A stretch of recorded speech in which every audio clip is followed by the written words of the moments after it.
Okay, so we're looking at lesson 10-4, series and sigma notation. So just reading along, when the terms of a sequence are added together. Okay? So we're talking about adding up sequences. So looking back at 10-2, 10-3, we were creating sequences, or we had sequences and we were finding out their rule. Okay, now we're going to add those up, and this is called a series. Okay, a series can be written in an abbreviated form by using the Greek letter sigma, okay, which is our summation sign. Some of you may have seen that before on a spreadsheet like Excel. They use this symbol when you're going to add up a column of numbers. Okay, all right. I is the index number, okay, index of summation, and the n is the upper limit. This number 1 is the lower limit. We'll see some examples where this isn't always 1, but for when we're talking about summing a series, a sub 1, we're starting at 1, and then we're going until our sequence ends. Okay. All right. So let's take a look. All right. This is write the series in expanded form. Okay. So we know that we're starting 3k plus 1, where k is going to equal 1. Okay, so that would be 3 times 1 plus 1 plus, okay, right, because we're adding these up, 3 times 2 plus 1 plus 3 times 3 plus 1. And we would continue that on until we got to 3 times 10 plus 1. Okay? And that would further go out to 3 plus 1 is 4, plus 7, plus 10, plus 31. Okay? All right, now this one's a little shorter. We're only going from 3 to 5.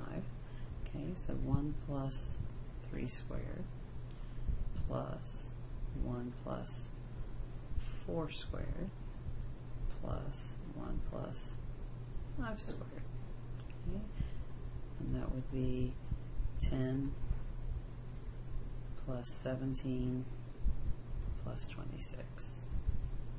That's expanded form. Find the indicated sum. Okay, so now on this one we're actually going to find a value, a sum. All right, we're going to add them up. Okay, so we would start off with 4 times 1 plus 1 plus 4 times 2 plus 1 plus 4 times 3 plus 1 plus 4 times 4 plus 1 plus 4 times 5 plus 1 plus 4 times 6 plus 1. Okay, going from 1 to 6 for our value of n. Okay, so that would be 4 plus 1 is 5,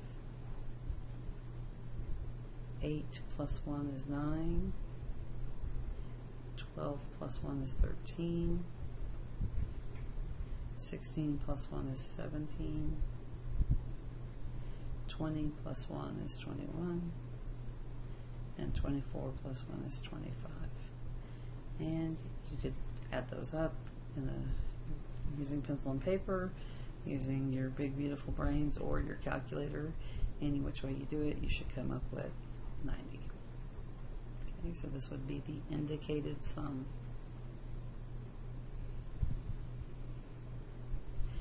Okay, so now we're going to use sigma notation to write the given sum. Okay, so what we're going to need to know, okay, first we're going to put down sigma, right? Okay, is how many terms are we going? Okay, well, we have to kind of pick a variable. So I'm noticing that I'm increasing by 5 here. So that's arithmetic, so I know I can use my arithmetic formula that says a sub 1, which is 5, right, plus the difference, which is 5, times n minus 1. Okay, so that would be 5 plus 5n minus 5, which would simply be 5n. So that's my formula, right? 5n. Okay, so now I've got to figure out, I'm starting at 1, right? Because 1 times 5 is 5. If I put 1 in there. So I'm starting at 1, but how am I going to get to 250? Okay, well, come off to the side and take 5 goes into 250 how many times? 50. So I'm going from 1 to 50. Okay, that's my sigma notation. Alright, so here I'm looking at this. This series seems to be where we've got 1 over 5 each time, and then this number is increasing by 1, but we started at 3, but we know all of our series start with n equals 1. Sorry, all our sequences. So we're going to, in order to get 3 here, I would need to add 2 to my n value. So, sigma notation, it's going to be 1 over 5 to the n plus 2. Okay, and then, so we're going to start with n equals 1, and then how am I going to get to 15? Well, n plus 2 equals 15, so n has to equal 13. So that's going to be my upper limit, is 13. Okay. Alright, here I've got 10, 100, 1,000, 10,000, so it would appear I am multiplying by 10 here. Okay, so I'm getting the 3 every single time. I have the 4 terms. Let's see, if this is n equals 1, then that could be 10 to the first power would equal 10. Let's see, 100 is 10 to the second power. Okay, so I think what my pattern is here is I've got 3 over 10 to the nth power. Okay, so I have my sigma notation in front. Starting at n equals 1, I'm going to, let's see, 10 squared, 10 cubed, 10 to the 4th, so n equals 4. Okay, so this one's a little trickier because I've got this alternating negative, but we saw when we were doing series before, the alternating negative comes from having negative 1 to a power, okay? And so we know that if it's a positive, then the power on negative 1 had to be even. So if n is 1, we're going to need to add 1 there, okay, in order for the first term to be positive.